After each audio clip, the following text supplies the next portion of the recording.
Hey everyone, Steve Grogan here, founder of geekwingchun. Today's video is a book review of CHUN SIL NIM TAO, The Internal Path by Siukee Wan. I hope I'm pronouncing his name right.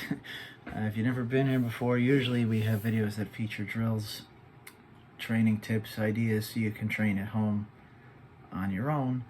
But every now and then I like to review books or instructional videos because I feel like if you're stuck for ideas, they might inspire new ones. So if that sounds like content you'd be interested in, hit the subscribe button and the bell icon so you can be notified when it's out.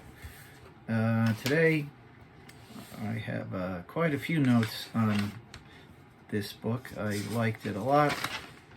Actually 3 pages worth of notes. I'm going to try to skim through it so we don't have a super long video, so I might not make eye contact as much as I would like to, but forgive me on that one. So right away we have a great quote, or a quote that I like, that enough to write down anyway. One of the most important spirits of Wing Chun is accepting our differences in order to enhance our performance and abilities. I just don't know what to tell you. I just like that a lot. Okay, Chapter 1, Brief History of Kung Fu. Chapter 2, The Bridging Arm. I believe the way he's spelling it, I believe it would be pronounced Q-Sao, which he says is the foundation, the building block for most Southern styles. One thing I didn't like, he says, bridging is any contact with the opponent's arms. I think it's any contact with the opponent, period, myself. So anyway, Chapter 1 was Brief History of Kung Fu. Chapter 3 is Wing Chun history, which I never really care for when people go into that because you can't prove any of it anyway. Chapter 4, Analyzing Modern Wing Chun. He believes modern Wing Chun forms are most likely incomplete since the founders left no documentation, which means transfer of the knowledge relied on someone's ability to recall information accurately, and we all know how accurate memory can be, or not be. He believes Wing Chun was an adaptation of something already in existence, not a completely new creation, because it would be too risky to enter life or death combat with an unproven system. Therefore, he doesn't believe any Wing Chun can be called authentic, which I thought was an interesting take on the whole that whole debate. He believes Wing Chun to be a combination of the snake and crane. Kung Fu says both are close-range systems and employ Fa Jing, or exploding power.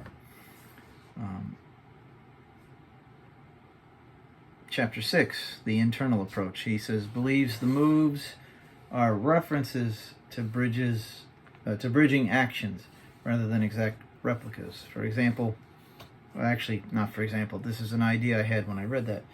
Maybe this is why when we fight, people are so critical of it. Doesn't look like Wing Chun. Then again, I don't think a lot of people think that deeply. I think they just like to criticize Wing Chun for some reason.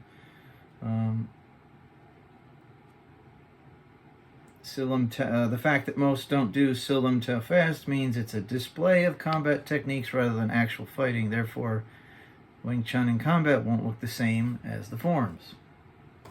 Hello, McFly.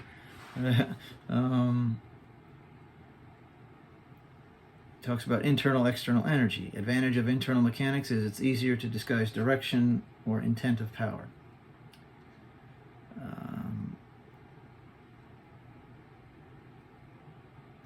Talks about something called tongue, toe, swallow, and spit. Don't think dirty, please. Method by which we receive and issue power. Some call it swallowing the bridge.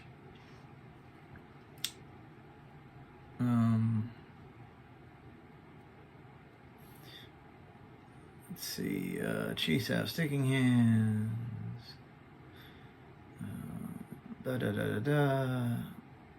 Subdue attacks by distorting our opponent's bridging structures. This reduces the power of their attacks. Wing Chun's idea of using their strength against them is in other styles, but what makes Wing Chun's approach different is it uses this concept alongside the simultaneous attack and defense strategy. Chapter 12, CHUN SIL Interrogating Arm. He says Wing Chun's primary defense is built around our Tan and Wu, which I'm not really sure I agree. I mean, then why is it they always talk about the Bong, Tan, and Fook family? Let's see here. Chapter 13, Jung Sin Centerline Theory. Quote, holding all defenses on the centerline exposes the sides, end quote. He doesn't think the strategic focus was ever meant to be the centerline. Instead, it was meant as a reference to the spine. And for example, shortly after that, he says, we should be targeting our opponent's spine while protecting our own. Chapter 14, he goes into the form finally. Chapter 15, the opening sequence. Imagine your body split in half down the center line, then it becomes apparent why the toes point in. Both halves represent a mirror image. And then by opening one foot, so your feet are pointed in, when you turn them out, turn one foot out, and you turn your hands this way, then you're in the combat stance. Then he goes into, rest of that is just chapter by chapter is him going over the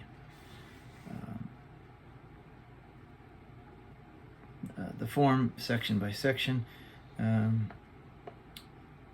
One interesting thing, he talks about the first bridging sequence, defining the gates, alignments of our bridges, etc. For example, this part here, he says what that represents is not two low gansels, but the lowest points at which we can maintain structural integrity.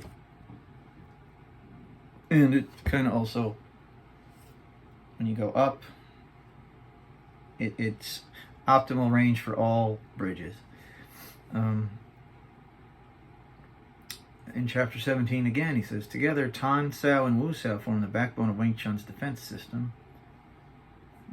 I'm going to take that and think about it a little more myself. Bridging cycle, Wu Sao, guarding arm. He believes the second sequence, punch in the Hyun Sao, was intended to hide the fact that Tan and Wu were part of a repetitive cyclical cycle. Isn't that repetitive? Repetitive cycle would have been enough. That's redundant. And he says the punch and Hyun have little relevance in this part of the form, but I mean, if everything has purpose, then why would there be a section that has no purpose or relevance? That doesn't make any sense. Chapter 20 is the Fook Sao. Chapter 21, interpreting the third bridge. Chapter 22, figure 8 bridging cycle. Chapter 23, the Bong Sao, shoulder arm. Deployed to control center of balance using process of floating. Third part of an overall sequence that deals with forward, downward, and sideways forces. And chapter 4, the internal path, which is of course the rest of the name of the book. Overall, this one had some really, really, really interesting ideas. I reached out to the Siukee Wan on Facebook and talked to him a little bit. Very approachable, available person, but it's definitely worth checking out. Has some interesting ideas to it. Granted, it focuses only on SIL NIM TAO, but since, people who've been doing Wing Chun since they were like 12 and then they're like 90 now, but they still do SIL NIM TAO, that shows how important it is. And the basics are the foundation of any system, so they're important to do. So it's definitely worth checking out. If you'd like to get it, there's a link in the description box. It is an affiliate link, but I wouldn't send you to buy, I wouldn't encourage you, I should say, to buy anything I didn't think was worth your time and money. And that's all. So thanks for watching. Hit subscribe and the bell notification button there, and I'll see you in the next video.